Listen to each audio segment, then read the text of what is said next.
Kwanza nashukuru Mwenyezi Mungu tupo salama, na kauli mbiu aliyotoa msemaji nafikiri ni kauli ambayo itatuongoza kwa michezo yote miwili iliyobaki.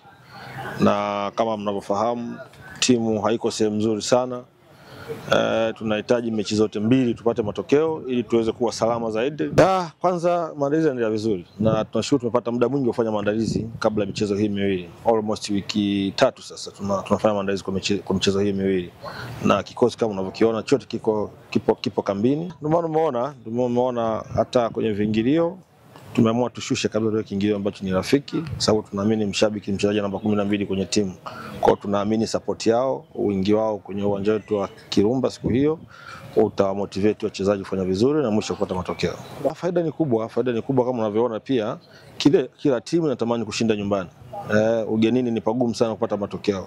Kwa mechi za nyumbani kila timu inatamani imalize nyumbani kwa sababu inaamini nyumbani washabiki na mazingira yote ya nyumbani naweza kumsababisha kupata matokeo mazuri. Kwa hiyo sisi tunaona ni advantage kubwa kupata michezo hii miwili kumalizia nyumbani.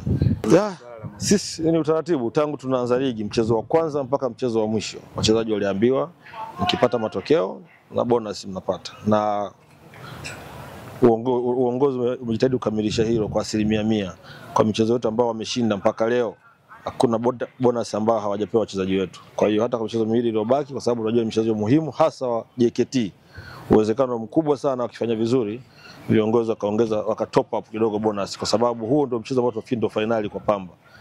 Tukipata matokeo mchezo ule kwa asilimia kubwa tutakuwa tunaachana na playoff.